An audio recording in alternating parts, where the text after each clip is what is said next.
여러분 안녕하십니까? 아침의 광장 박은정입니다. 경상북도가 발전소 거리에 따라 전기요금을 다르게 산정하는 전기요금 차등제 도입을 주장해 관심을 모으고 있습니다. 대부분의 전기가 지방에서 생산되고 있지만 소비는 주로 수도권에서 이루어지기 때문인데요. 이 때문에 원전 등 발전소만 보유하고 있는 경북 동해안과 같은 지역들은 입지와 폐기물 처리 등을 놓고 갈등 비용이 계속 발생하고 있는 실정입니다. 경상북도는 전기요금 차등제가 도입되면 값싼 전기 공급을 바탕으로 대기업 유치도 가능하다고 보는데요. 이와 관련해서 어제 국회에서 국민의힘 김석기, 한무경 의원 등과 함께 지역별 전기요금 차등제 실현을 위한 정책 토론회도 가졌습니다. 최근 국정감사에서 정승일 한국전력공사 사장도 도입의 필요성을 나타냈다는 이 전기요금 차등제. 공감대를 넓혀서 국회 차원의 정식 논의로 가져갈 수 있을지 관심이 모아지고 있습니다. 11월 10일 목요일 아침의 광장입니다. 먼저 이 시각 교통 상황과 날씨 듣겠습니다. 김현지 리포터. 네, 먼저 고속도로 정보입니다. 경부고속도로 부산 방면 칠곡물류에서 칠곡 분기점 가는 4차로에서 졸음쉼터 설치 작업 중입니다. 중앙고속도로 춘천 방향은 동명휴게소 일대부터 속력 떨어져서 다부터널 일대 가다서다 반복합니다. 반대 대구 방향은 풍기나들목 233에서 232km 지점 1차로 막고 작업 이뤄지고 있습니다. 그다음 시내도로 정보입니다. 도시고속도로 남대구 방향 이동량 꾸준합니다. 서대구 합류 지점에서 세방골까지는 무난하지만 성주 진출로 쪽으로 내리는 차들 많고요. 성선아들목에서 남대구 진출로로 향하는 차들 지체와 서행 반복합니다.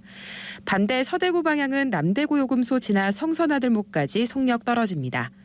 신천대로 서대구나들목 방향은 수성교 안쪽부터 경대교 지나 침산교까지 지체고요. 침산교 상단도로 위쪽도 차간거리 당겨지고 있습니다. 반대 상동교 방향은 침산교 지나 경대교까지 천천히 지납니다. 끝으로 날씨 정보입니다.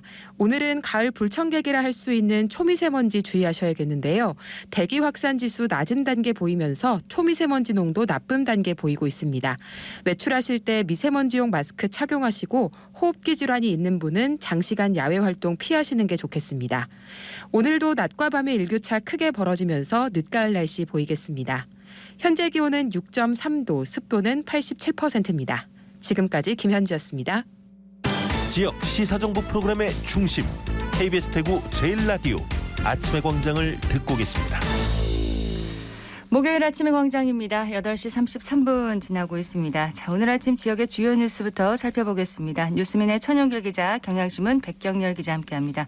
두 분 어서 오세요. 네, 안녕하십니까. 예, 첫 소식 듣겠습니다. 네, 이 전두환 정권 시절이죠. 이 1980년 이 불법 구금과 고문 등으로 인권 침해를 당한 대구 경북 지역 5.18 유공자 7명에게 이 국가가 정신적 손해배상을 해야 한다라고 하는 이 첫 판결이 나왔습니다.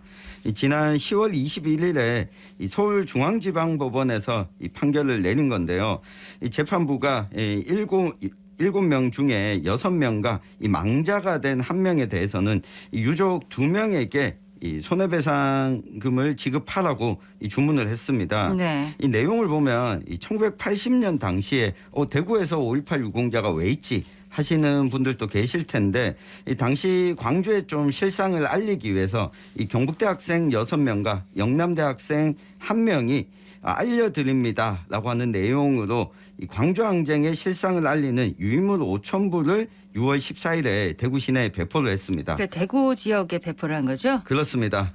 대구 지역에 이를 배포했는데 이것 때문에 9월 초에 이 포고령 위반, 계엄 포고령을 위반했다라고 하는 이유로 영장도 없이 강제 연행돼서 조사받으면서 고문이나 가혹행위를 당했습니다. 네. 그리고 포고령 위반으로 이 유죄 판결도 받았는데 이후에는 이게 재심에서 무죄를 또 선고받기도 했거든요. 그렇군요. 이후에 5.18 유공자로 지정이 되었는데 이 유공자들이 정신적 손해배상에 대해서도 국가가 좀 책임을 져야 된다. 이 소송을 제기하고 나섰습니다.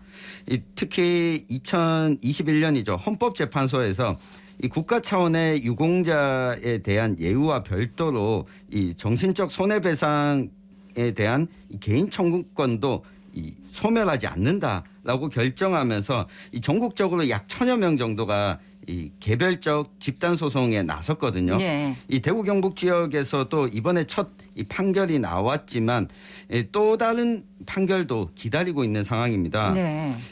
일단 좀 눈여겨볼 만한 부분은 이게 작년에 광주에서 제기한 5.18 유공자에 대해서는 이 법무부가 항소를 제기하지 않으면서 바로 확정 판결이 나왔습니다. 이번 건은 어떨까요? 네, 제가 어제 법무부에 좀 문의를 해봤더니 이게 정권이 그 사이에 바뀌지 않았습니까? 네. 어떻게 될지 좀 상황을 봐야 될 것 같은데 11월 13일까지 항소를 제기하지 않으면 확정 판결이 나오게 되거든요. 그때 상황을 또 한번 지켜봐야겠습니다. 네. 그러니까 이 5.18 유공자와 관련해서 정신적인 손해에 대해서 대구 경북 지역에 네. 이 손해배상 판결이 나온 건 이번이 처음인 거군요. 예. 다음 소식 듣겠습니다. 네, 지난번에도 이 소식 좀 전해드린 것 같은데, 좀 안타까운 소식이긴 합니다. 이 좀 대구 북구의 이슬람 사원 공사장 인근에 이 돼지머리가 이게 하나 좀 놓여 있었다고 전해드렸는데, 네. 이게 하나 더 늘었습니다. 그래서 일부 주민과 건축주 간의 갈등이 좀 계속 이어지고 있는데요. 대구 이슬람 사원 평화적 해결 대책위원회 측은 이제 어제 이 이슬람 사원 공사장으로 들어가는 골목길에 이 돼지머리가 하나 더 놓여 있었다, 이렇게 좀 밝혔습니다. 지난번에 하나 있었고 이번에 그럼 2개로 늘어난 건가요? 그렇습니다. 현재 2개가 있는 건데요. 해당 주민에게 이제 인권위 측에서 좀 치워달라고 대책위원회에서 치워달라고 요청을 했지만 거절당했다고 하고요. 이 돼지머리를 갖다 놓은 주민의 말씀은 이제 할 수 있는 마지막 저항이기 때문에 치울 수 없다며 지금 거절한 것으로 알려지고 있습니다. 대구 북구 측은 그 새 돼지머리가 놓인 곳이 사유지인 이 여부 등을 좀 파악할 예정인데요. 앞서 이제 지난달 27일에 이 돼지머리 하나가 사원공사장 바로 옆에 있는 주민 주택 대문 앞에 좀 등장을 하면서 이 일부 주민과 또 이슬람 사원 건축주 간의 갈등이 깊어진 상황입니다. 네. 지난해 7월 그 건축주가 공사중지 처분 취소 소송을 냈었고 대법원에서 최종 적법하다는 판결이 났거든요. 그래서 공사가 진행될 수는 있는 상황이고 일부가 좀 이뤄졌는데요. 주민들이 계속 반대하고 나서면서 좀 주민 다수가 좀 이권되고 있는 그런 상황입니다. 그러니까 북구 측에서 이 돼지머리가 놓인 곳이 사유지이면은 이제 어떻게 손을 댈 수가 없다라는 그렇죠. 입장인 것 같고. 예. 글쎄요, 이게 사태 해결에 도움이 될지 모르겠네요. 좀 이 부분을 좀 인권 단체 쪽에서도 좀 지적을 하는데요. 이건 좀 주민들은 생존권이다 이렇게 좀 얘기를 하거든요. 주거 문제 때문에 좀 계속 반대를 해왔는데 사실 또 돼지머리는 이슬람에서 가장 금기시하는 겁니다. 돼지고기 네. 같은 경우에는. 그래서 이런 건 혐오적인 부분을 또 증폭시킬 수 있는 부분이 있기 때문에요. 주민들의 이런 행동 때문에 실제 좀 주민에게 일부 우호적이었던 여론도 좀 부정적으로 좀 돌아서고 있는 것으로 지금 좀 전해지고 있는데 그렇군요. 이 부분은 좀 어떻게 법적으로 해결할 수 있는 부분은 아니잖아요. 그렇죠. 좀 어떻게 좀 현명한 해결을 바라봅니다. 소식을 하나 더 듣겠습니다. 네, 대구에서 어린이 보호구역이죠. 이 스쿨존의 제한 속도를 완화하는 시범 운영이 내년 상반기에 좀 본격화될 전망입니다. 학생들이 다니지 않는 야간의 속도를 높이기로 한 것인데 운전자들은 이 숨통이 트인다라고 하는 반면에 학부모들은 좀 안전불감증 문제를 지적했습니다. 그러니까 낮에는 그 제한 속도를 유지하고 네. 밤에만 그러면 상향하는 건가요? 속도를요? 그렇습니다. 이 스쿨존 속도 완화 구간의 이 가변형 속도 시스템. 그러니까 낮에는 제한 속도 이 30km로 유지하고. 하고 이 저녁에는 이 속도를 좀 높이는 방향으로 하는데 일단 시범 운영 구간이 정해졌는데 이 북구 대연동 신암초등학교 인근에 이 공고내거리와 대연로 방면에 약 500m 도로가 시범 구간으로 운영될 것으로 보입니다. 오후 8시부터 다음 날 오전 8시까지 이 제한 속도를 50km로 상향시키는 건데 일단 경찰에서는 이렇게 시범 적용을 해보고 이 사고율 등을 보고 좀 판단을 하겠다. 확대 적용 여부도 나올 것으로 보입니다. 네. 내년부터 바로 시범 운영을 한다는 거죠? 그렇습니다. 예. 지역 소식은 여기까지 듣고요. 이슈 토크로 넘어가도록 하겠습니다. 오늘 짚어볼 이슈는 뭔가요? 네, 대구시가 택시 감차 사업을 올해부터 중단하기로 하고 이 택시 요금 인상도 이 업계의 길에 못 미치는 것으로 알려지면서 이 대구시와 택시업계 간의 갈등이 좀 고조되고 있습니다. 7일부터 이 법인 택시 조합장이 대구시청 상격청사 앞에서 1인 시위를 계속 또 벌이고도 있는데 어떤 내용인지 한번 살펴보겠습니다. 네, 시민들이 가장 궁금해하는 내용은 택시 요금이 얼마나 인상되나입니다. 얼마나 오르나요? 네, 지금 일단 내년 2월 시행을 목표로 대구시가 좀 하고 있고요. 이 기본 요금이 지금 현재 3,300원입니다. 이게 4,000원 정도까지 좀 오르는 게 유력한 것으로 현재로서는 좀 알려지고 있습니다. 4,000원이요? 네, 한 700원 정도 오르는 건데 대구시는 지난달 31일 그 대구시 의회에 택시 운송 원가 분석 및 산정 용역 결과를 전달을 했습니다. 여기에 이 내용이 담겨 있는데 용역 결과에는 3,800원, 4,000원, 4,200원 등 세 가지 안으로 인상하는 방안이 담겨 있습니다.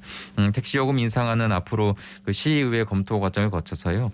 대구시 교통개선위원회 심의 또 지역경제협의회 등을 거쳐서 확정이 됩니다. 교통개선위원회에서는 요금 체계가 그 지역경제에 미칠 영향을 종합적으로 검토하게 되고요. 이후 지역경제협의회에서는 기존 심의 내용에 지역별 경제 수준을 나타내는 그 지역 내 총생산 등의 좀 지표를 종합적으로 검토를 합니다. 네. 그래서 요금 조정안을 최종 확정하게 되는데 이 택시 요금 기본 요금 산정의 하나의 지표가 될 수 있는 게 이게 지역 내 총생산 비교에서 대구가 그 광역시 기준으로 보면 대전이나 광주보다는 좀 나았지만 울산에는 뒤처진다는 결과가 있거든요. 네. 통계청 자료를 보면 대구의 지역 내 총생산이 2020년 기준으로 57조 7천억 원입니다. 이게 울산은 69조 4천억 원이었고 대전이나 광주보다는 조금 높았습니다. 울산에서 이제 실제로 내년에 택시 기본 요금을 현재 여기도 대구랑 똑같습니다. 3,300원인데 4,000원으로 인상하고 심야 영업 시간 시작 시간을 좀 자정해서 밤 10시로 좀 앞당기기로 결정했거든요. 예. 그래서 대구의 택시 요금도 이와 비슷하게 좀 정해질 게 아니냐 이런 예상이 나오는 겁니다. 그럼 대구 지역보다 GRDP가 좀 더 높은 이제 울산 지역이 4,000원으로 이제 인상이 되는 것으로 결정 났으니까 지금 대구 지역도 4,000원이 가장 유력하다고 볼 수 있는 거네요. 그렇습니다. 그런데 지금 업계에서는 인상폭이 너무 적다 이렇게 얘기를 하고 있는 거죠. 맞습니다. 이 법인 택시 운송사업조합과 이 개인 택시 운송사업조합은 이 대구시의 2km 이내 기본 요금을 4,600원에서 5,000원까지 인상해달라 이런 요구를 하고 있습니다. 현행 대비하면 상당히 높은 인상률을 요구하고 있는 건데요. 네. 여기다가 현행 자정부터 오전 4시까지인 할증 시간을 오후 10시부터 다음날 오전 10시까지로 확대하고 할증률 역시 20%인데 30%까지 확대해달라고 요청을 하고 있습니다. 또 32초당 100원인 시간 운임을 26초에서 30초당 100원으로 또 134m당 100원인 거리 운임을 125m에서 131m당 100원으로 조정해달라는 건의도 했습니다. 네. 이 택시 업계는 이 정도 수준의 인상이 있어야만 이 택시 노동자들의 처우를 조금이라도 향상시킬 수가 있고 이탈하는 택시업계 종사자들을 다시 현장으로 좀 복귀시킬 수 있다. 이런 점을 강조하고 있거든요. 연료비나 차량 가격까지 운송 비용이 증가하면서 적자가 늘어나고 임금 인상이나 기사 모집도 어렵고 이 도산 위기에 처한 택시 업체가 다수라는 이유입니다. 이 택시 업계는 이 같은 요구 사항이 좀 받아들여지지 않을 경우에는 지금 집회나 파업보다 더 적극적인 행동을 불사하겠다 이런 네. 입장인데 오늘 택시 조합의 이사회가 열리는데 보다 구체적인 택시 업계의 대응 방안이 나올 것으로 보입니다. 근데 요금 인상도 문제지만 이 업계가 더 민감하게 반응하는 게 감차 보상 사업 중단이라면서요. 그렇습니다. 대구시가 2016년부터 시행한 그 택시 감차 보상 사업을 올해부터 전면 중단하고 관련 예산도 대부분 반납하거나 그 일부 택시 활성화 사업에 사용하겠다는 방침을 세운 건데요. 대구시가 2016년부터 최근까지 택시 그 1,248대를 줄였습니다. 근데 이제 배분 택시의 30% 정도가 이 휴업 상태라서 이 감차가 실제 운행 택시를 줄이는 데는 좀 효과가 없다 이렇게 좀 판단을 한 건데요.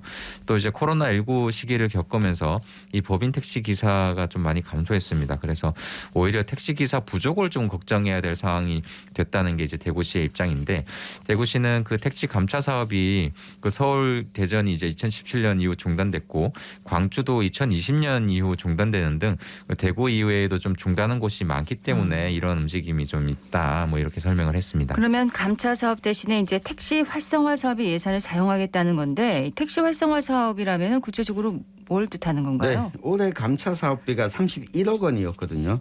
이 예산을 다른 곳에 투입하겠다는 건데 아마 들어보셨을 겁니다. 이 대구 지역 공공 배달 어플인 이 대구로에 이 택시 호출 기능을 탑재해서 이 대구형 택시 앱으로 활용할 방침인데 이 30만 명 정도인 대구로 사용자를 좀 흡수하겠다라는 게 이 대구시의 목표입니다. 네. 이 대구형 택시 앱이 파격적인 수수료 절감 혜택이 장점인데 이 여기 기존에 뭐 카카오티의 경우에는 기사 1인당 뭐 10만 원에서 15만 원 정도를 매달 부담해야 됐는데 이 대구형 택시 앱은 기사 부담액을 줄이는데 여기에다가 대구시가 예산을 좀 쏟겠다라고 하는 계획입니다. 네, 택시 앱 활성화에 좀 예산을 투입하겠다 이런 계획인데 이에 대해서 택시업계 입장은 어떻습니까?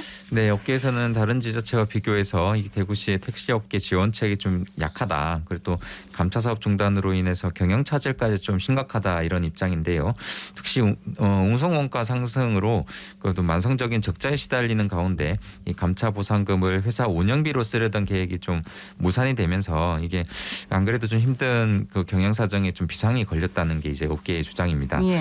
업계는 그 대구시가 감차 중단으로 아끼는 대구시 예산이 31억 원이지만 이 국토부가 운영하는 감차기금 36억 원, 또 국비 14억 원을 포함해서 50억 원을 고스란히 반납하는 이런 잘못을 좀 범하고 있다 이렇게 주장을 하는데 이 기사들의 사기를 좀 높일 수 있는 신차 구입 지원 예산은 전액 삭감하고 이 성공 가능성이 불확실한 공공 배달 앱에 남아있는 택시 예상을 좀 편성하는 건 이 업계를 좀 기만하는 처사라고 목소리를 높이고 있습니다. 근데 대구의 택시가 좀 공급 과잉인 걸로 알고 있는데 이 감차 효과가 크지 않다면 지금도 여전히 택시가 많은 편이라는 건가요? 네, 지금도 여전히 뭐 택시의 숫자는 많습니다. 이 개인 택시가 만여 대, 이 법인 택시가 5,600여 대가 등록돼 있는데 이게 심야에는 택시난을 겪어 보셨겠지만 이 주간에는 택시 공급이 여전히 많은 상황입니다. 이 택시 승차난이 심야 시간에만 좀 몰리고 있는 상황인데 이게 대구 택시 중에 3대 중에 2대 정도를 차지하고 있는 이 개인 택시를 운전하는 입장에서는 예. 야간 근무를 좀 기피하는 경향이 있습니다. 이 반면에 이 법인 택시가 대부분 야간 운행을 하는데 이게 아무래도 숫자가 개인 택시보다 적다 보니까 야간에는 택시난이 또 나타나게 되는 거죠. 지금까지 법인 택시는 닷새 근무하고 하루 쉬는 6부제가 적용됐고 이 개인 택시는 이틀 일하고 하루 쉬는 이 3부제가 적용돼 왔습니다. 네, 그러니까 밤에는 조금 뭐 이렇게 부족해도 낮에는 충분하다. 지금 그렇습니다. 운영되고 있는 택시가 대중교통 정책은 시민 생활과 좀 밀접합니다. 그런 만큼 업계와 종사자들의 상황은 물론이고 시민들의 편의와 부담도 좀 잘 살펴서 결정돼야 할 부분이 아닌가 싶어요. 그렇습니다. 이게 대구시가 그 요금을 언제 올리고 안 올렸는지 제가 좀 살펴보니까요. 오래됐습니다. 2018년 11월이었거든요. 그래서 4년째 좀 요금이 동결돼 있는 상황이긴 합니다. 그래서 업계에서도 이런 좀 목소리가 이해가 되는 게 한번 또 올리게 되면은 그 앞으로 또 상당 기간 추가 인생이 좀 힘들 거잖아요. 한동안은 현실적으로. 유지되겠죠. 그렇습니다. 그래서 업계 요구가 좀 이해되는 측면도 있습니다. 근데 그 앞서도 이제 다른 지자체 상황을 조금 소개를 해드렸는데 현실적으로 보면 조금 이루어지기 힘든 수준이라고 볼 수 있는 이유가 있습니다. 서울시가 내년 2월부터 요금을 올리긴 하는데 3,800원에서 4,800원으로 이제 가장 많게 되는 겁니다. 1,000원이나 오르네요. 그렇습니다. 경제 규모가 좀 있기 때문인 것 같은데 울산이 앞서 소개해드렸듯이 4,000원이고요. 부산이 지금 현재 3,800원에서 더 올리는 방안을 좀 검토하고 있습니다. 근데 이제 이런 걸 봤을 때 그 과연 5,000원 이상 대구가 좀 올릴 수 있을까 이게 좀 현실적으로 어려운 게 사실이고요. 네. 물가 상승으로 고통받는 또 시민들을 생각해서라도 좀 적절하게 수준으로 좀 올릴 필요는 있다고 보여지고요. 대구시의 좀 과제는 이런 업계 요구 사항에 좀 와닿지 못하는 측면도 분명히 있습니다.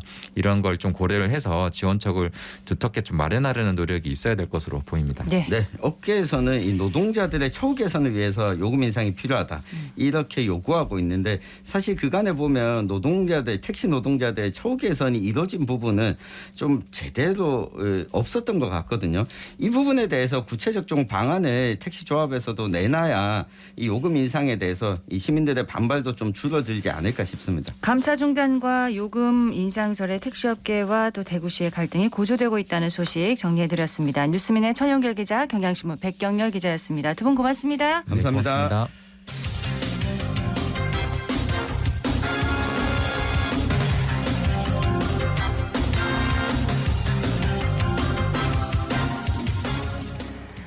여덟 시 50분 지났습니다.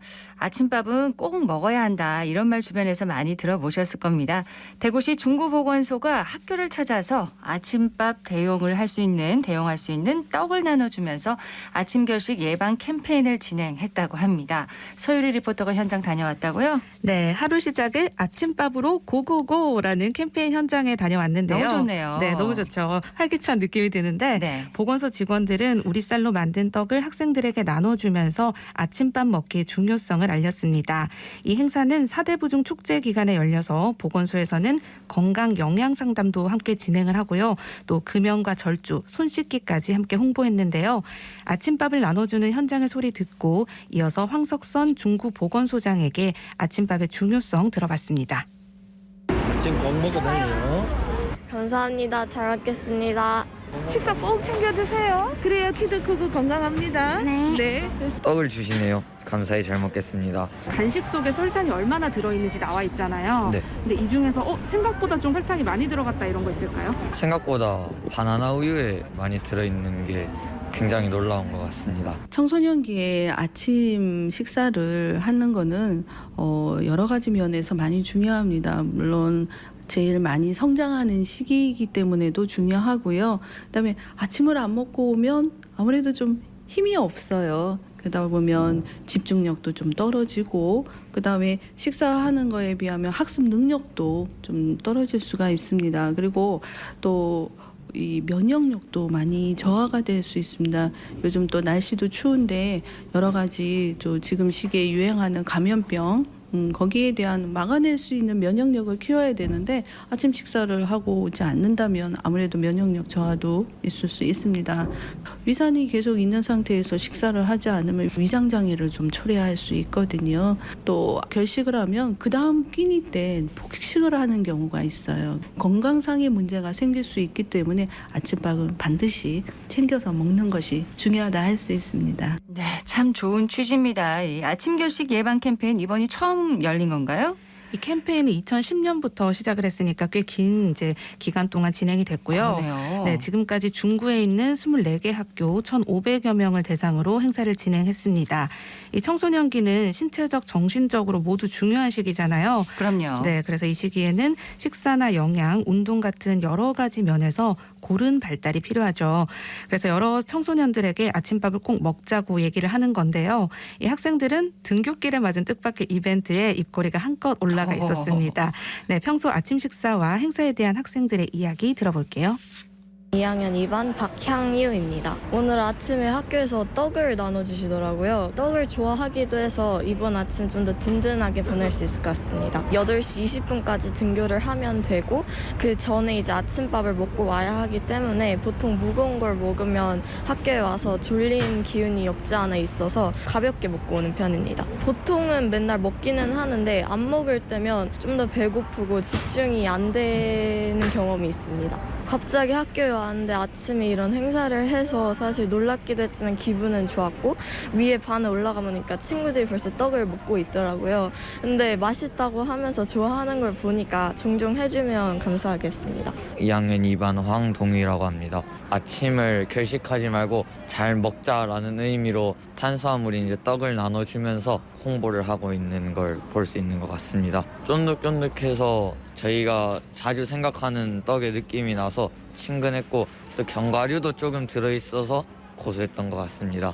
그냥 아침에 비타민도 채우고 이제 아침을 적게 먹으면은 또 점심에 많이 먹을 위험성이 있어서 생식과 과일 위주로 먹고 있습니다. 저는 3학년 6반 박은서라고 합니다. 아침에 일어나기도 늦게 일어나는데 밥까지 먹을 시간이 없어서 여기서 떡 챙겨주니까 정말 좋은 것 같아요. 앞으로 이런 행사 자주 있으면 너무 좋을 것 같아요. 저도 학교 다닐 때 조금 더 잤지 밥을 잘 안 먹었던 것 같은데. 아, 저도 그래요. 네, 건강한 식습관을 형성하는 게 참 중요해 보입니다. 네, 맞습니다. 이 캠페인의 주제이기도 한 아침밥 먹기를 생활화하는 게 좋은데요. 꼭 밥이 아니더라도 탄수화물, 지방, 단백질이 골고루 들어가게 식사를 하는 게 좋습니다. 그럼요. 네, 세계보건기구에서 정한 성인 기준 당류 섭취 권고량이 25g 미만이라고 합니다. 이 큰 숟가락으로 3스푼 정도 양이니까요. 이걸 참고해서 당류를 과도하게 섭취하지 않도록 하면 좋겠습니다. 네, 그럼 캠페인에 참여한 윤서화 사대부중 교장과 유규화 중구청장의 이야기 들어봅니다. 학생들에게 아침밥을 먹고 왔니?라고 질문을 던져왔을 때 안 먹었어요 답을 하는 학생들이 좀 꽤 있었어요. 한창 크는 학생들에게 아침밥은 영양 섭취뿐만 아니라 집중력과 기억력 등 학습에 매우 중요한 역할을 하는데요. 아침밥을 먹게 되면은 이 탄수화물에서 나오는 포도당이 뇌에 공급되면서 두뇌 회전을 도와줌으로써 특히 집중력을 높이는 데 도움이 된다고 봅니다. 그래서 아침밥을 이렇게 챙겨 먹고 오는 아이들을 보면은 활기찬 면이 보이고 아침을 먹지 않고 온 아이들을 보면은 처져 있는 그런 모습을 보는 것 같아요. 앞으로는 학생들에게 가능하면 아침밥을 꼭 챙겨 먹도록 하게 할 것이고 가정에도 연락을 해서 부모님들이 조금 더 신경을 써주셨으면 이렇게 협조 부탁을 좀 드리고자 합니다. 학생들이 이런 등교로 끼니를 걸을 때가 많은 것 같습니다. 이번 아침 결식 예방 캠페인을 통해서 아침밥 먹기의 중요성을 많은 학생들이 알게 되었으면 좋겠습니다. 또한 앞으로도 중구는 지속적인 홍보와 영양 교육을 통해 균형 잡힌 식생활 개선을 위해 적극적으로 노력을 할 것입니다. 네, 청취자 여러분도 아침밥 꼭 먹고 활기찬 하루 시작하면 좋겠습니다. 네, 서유리 리포터 잘 들었습니다. 네, 고맙습니다. 오늘 대구 경북 지역 맑겠습니다. 낮 기온은 18도에서 22도 분포로 어제와 비슷하거나 1, 2도가량 높아서 포근하겠습니다. 아침의 광장 목요일 순서 여기까지입니다. 박은정이었습니다. 고맙습니다.